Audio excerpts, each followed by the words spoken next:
Sonra anlatmaya başladı. Konuşurken bakışları değişti.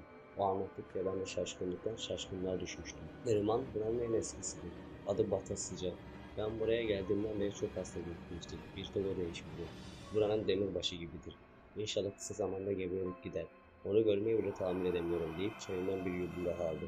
Derin bir nefesten sonra o kadın niye bu kadar uzun zamandır burada biliyor musun dedi. Soran gözlerle ona baktım. Kızlarını yakmış. Ne diye bağırdı. Şok olmuştum. Sunu abla bir an durdu.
Görmedim.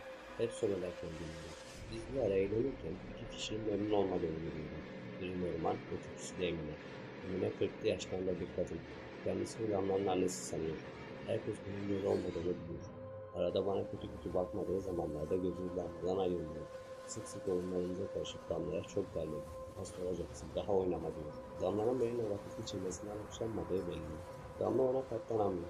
Benim annem değilsin, bana karşı diyor. O da ağlayıp niye öyle diyorsun diyor. Kadın iyice kafayı yemiş. Saat 13.40 gibi. Damla ile bahçede oynarken ona Neriman nasıl biri sence diye sordum. Çocuk gözüyle nasıl göründüğünü görmek istiyordum. Neriman'dan hoşlanmadığını söyledi. Ben de hoşlanmıyorum. Hatta beni biraz korkutuyor. Seni de korkutuyor mu dedim. Hayır, nefret ediyorum dedim. Bu kadından bir ben mi korkuyorum acaba?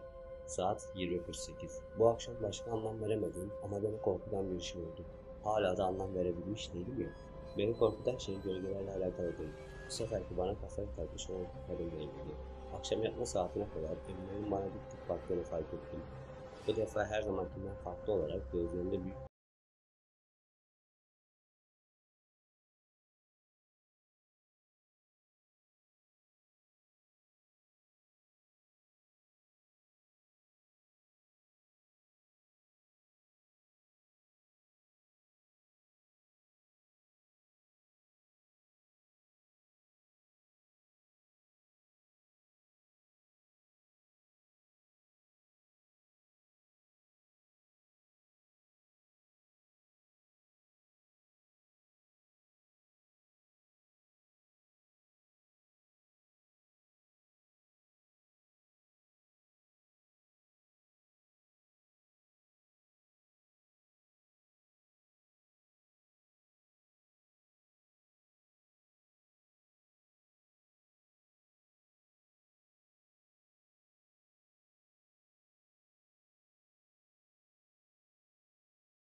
olduğunu anlamak için sağda ve soldaki kapılara bakıyordum.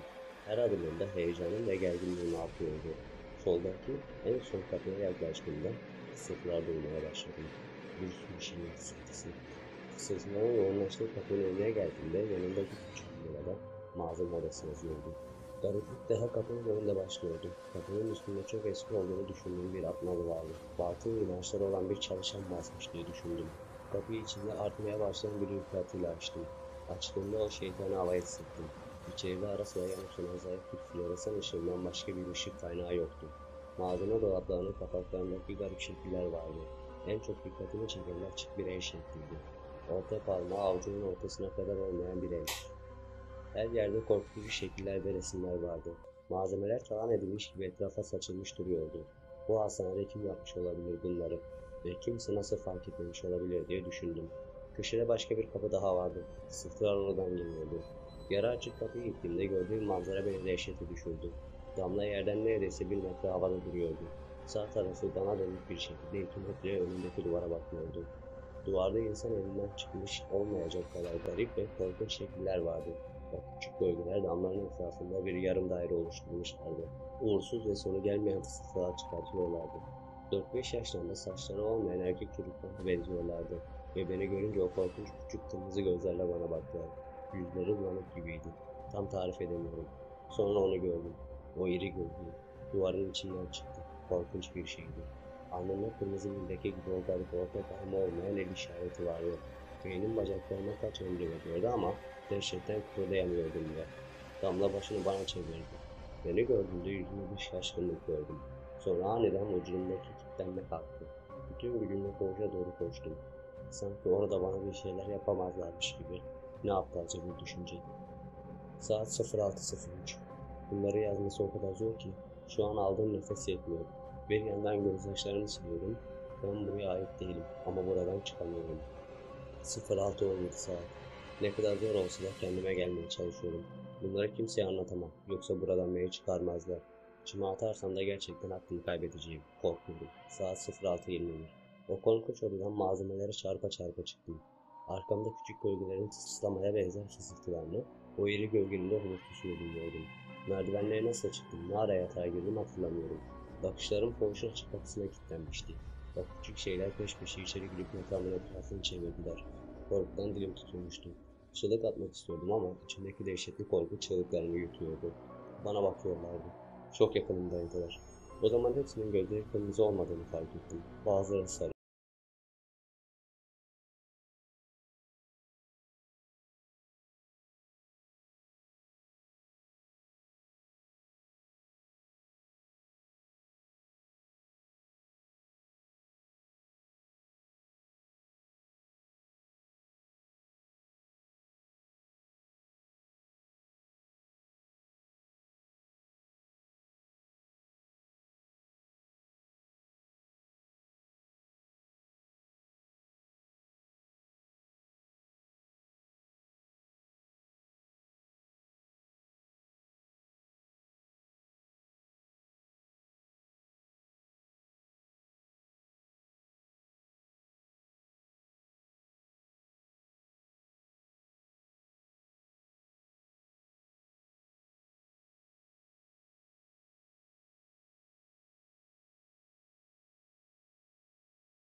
Üvey babamın fikrinden de gerçekti.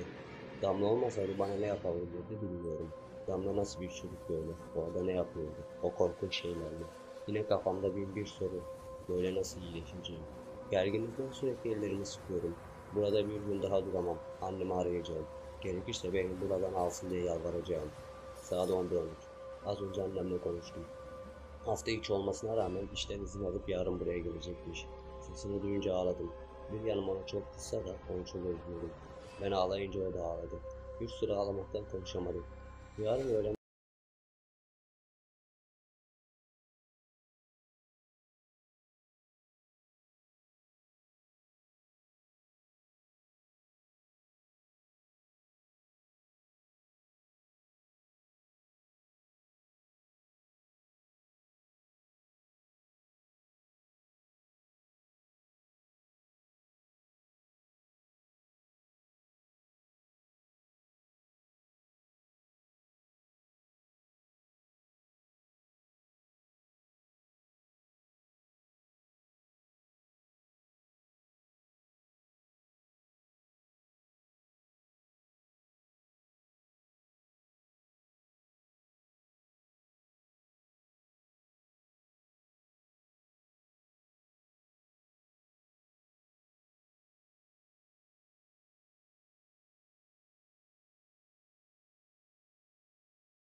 Benim için en uygun yerdedir. İşte ben de film o zaman koptu.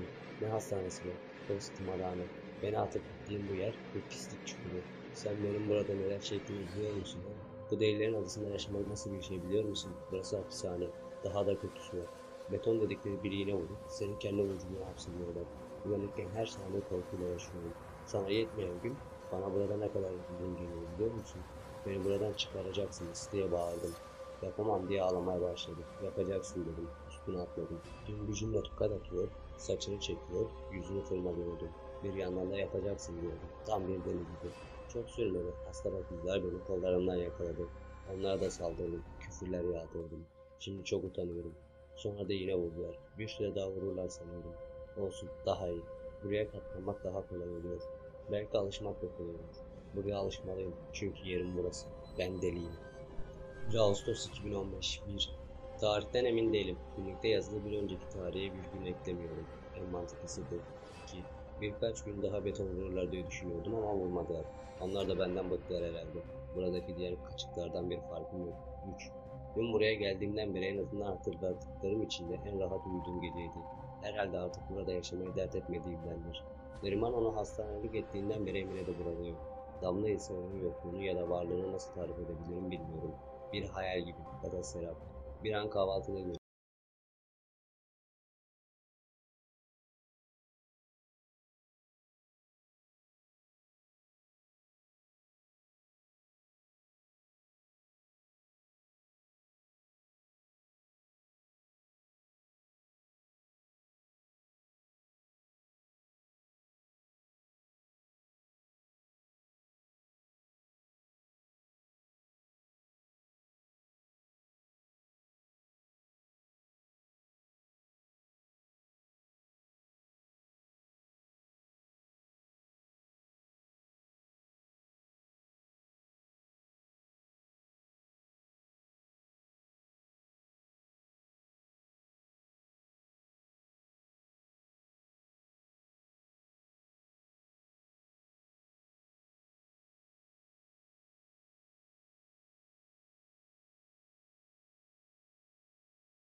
Benim onlara yaktığımı söylüyorlar değil mi? Yaşamayı hak etmediğimi. Verecek bir cevabım yoktu. Zaten bir cevap beklemiyordum. Sonra da anlatmaya başladım. Onlar benim her şeyimdi. Mutluluk kaynağım, ışığım, sevincim. Onlara nasıl kıyardım dedi. Ağlamaya başladı. Bunu bu halde göreceğim hiç aklıma gelmezdi. Elleriyle ağzını kapatıp uçuklayarak ağlıyordu. Koğuşta ikimizden başka kimse yoktu. Kendine gelmeye çalışıyordu. Fotoğrafı elimden bırakıp benim ellerimi tuttu. Refleks olarak elimi kurtarmak ister gibi çektim ama bırakmadı. Sonra böyle yaptığıma utandım. Çünkü yüzünde şefkat dolu bir ifade vardı. Kocam çalışmayan, sürekli içki içen, bana ve çocuklara kötü davranan birisiydi. Hem temizliğe giderdim, hem eve gelip ev işini yapardım. Böylesi zorunluluklarla kazandığım parayı alıp sürekli arkadaşlarıyla içmeye giderdim. İtiraz ettiğim zaman beni döverdi. Bazen çocuklar da. Eve hep sarhoş gelirdi. O haliyle ne yapacağı belli olmadığından çocuklar çok korkardı. Kendimi çok çaresiz hissediyordum. O çaresizlikle çok aptalca bir şey yapmamaya karar verdim. Bir gün yine elimden parayı alıp içmeye gittiğimde planımı yaptım. Onu öldürecektim. Bana ve çocuklarıma çektirdikleri yeterdi. Odunluktan aldığım baltayı yatağın altına sakladım. Çocukları yatırdıktan sonra beklemeye başladım. Bir an planımı uygulamaktan vazgeçiyordum. Bir diğerinde başka çarem olmadığını düşünüyordum. Gitmek bilmeyen saatler sonrasında sarhoş bir şekilde eve geldi. Daha girer girmez bana küfretmeye başladı. Sonra da salondaki koltuğa oturdu. Yatak odasına gittim, baltayı alıp arkama sakladım. Bana yan tarafı dönüktü. Bir sigara yakmış içiyordu. Faturayı ödeyemediğimizden evde elektrikler yoktu. Yalnız bize zayıfça yanan bir gaz lambası vardı. Ona yaklaştığımı fark etmedi. Kan görmeye dayanamayacağımı bildiğimden baltanın ilk tarafını çevirip başına sertçe vurmaya başladım. Ama herhalde korkaklığımdan ya da beceriksizliğimden olacak başımın kenarına vurdum. Başına tutarak kalktı. Çok şaşkın ve korkmuş görünüyordu. Elimdeki baltaya bakıyordu. Ayağa kalkmıştı ama başının döndüğü belli oluyordu. Tökezlerken sehpaya tutunmaya çalıştı ama sehpanın üzerinde duran gaz lambasının üzerine devrilmesiyle yerdeki kilimle birlikte alev aldı. Çığlık atıyor, sağa sola yalpalıyordu. Ben elimde baltayla dehşet içerisinde ona bakıyordum. Eski ahşap bir ev olduğundan dokunduğu her yer hemen anında alev alıyordu. Ben şok geçiriyordum. Vücudum kas katı olmuş, korkuyla onun ve eşyaların yanışını seyrediyordum. Ne yaptım bilmiyorum. Çığlıkları inlemelere dönüştü. Şuuru kapanmıştı sanırım. Çünkü anlamsızca etrafına bakıyordu. Çocuklar sesle çıkarıyorlardı. Alevler tavana kadar yayılmıştı. Onlarla aramdaki her şeyi alev almıştı. Zavallı cidden korkuyla çığlık atıyorlardı. Neriman tekrar ağlamaya başladı. Anlattıkları ve anlatış şekli beni çok sarstı. Kadının içinde gözyaşlarını söndürmeye yetmediği alev alev bir acı varmış. Çok üzüldüm onun için. Kendine geldiğinde konuşmaya tekrar devam etti. Elimdeki baltayı yere attığım gibi alevlerin arasına girdim. Ellerim ayaklarım yanıyordu ama aldırmıyordum. Çocuklarımın ikisini de kucağıma aldım. Evden çıkmak için bütün gücümle kendimi zorluyordum. Alevler kıyafetimi ve onların kıyafetlerini tutuşturdu. Çığlık atıyor, ağlıyorlardı. Hala kulaklarımdan gitmiyor. Kapıya ulaşmak üzereyken üzerimize tavan çöktü. Bayılmışım. Ne kadar baygın kaldığımı bilmiyorum. Sonra kendimi dışarıda buldum. Komşular beni ve çocuklarımı çıkarabilmişlerdi ama çocuklarımın yüzüne örtü örtmüşlerdi. Onların öldüğünü görmek hayatımdaki en kötü andı. Bakmaya kıyamadığım çocuklarım benim yüzümden öldüklerine inanamıyordum. Sonrasında kendimi hastanede yatağa kelepçeli buldum. Mahkemeye çıktığımda kocamı öldürmekten suçlanacağımı düşünürken çocuklarımı da öldürmekten suçlandım. Fakat cinnet geçirdiğim psikolojik sorunum olduğuna hükmedildi ve hiç çıkmamak üzere buraya kapatıldım. Anlatırken sürekli gözümden yaşlar süzülüyordu. Cebinden bir mendil çıkarıp gözyaşlarını sildi. O kadar zamandır buradayım ve insanı tanıdığımı düşünüyordum ama nasıl biri olduğu ile ilgili olarak gerçeğe yaklaşamamışım bile. Karşımda o korkutucu kadın gitmiş, yerine kimseye anlatamadığı acıları içinde tutan, yaşlanmış bir kadın gelmişti. Bir şey demem gerekiyor diye düşündüm. Belki teselli etmek. Cümleleri düşüncelerimi böldü. Keşke gerçekten deli olsaydım da o günleri hatırlamasaydım. İçimdeki yangın o yangından daha büyük ve sönmüyor.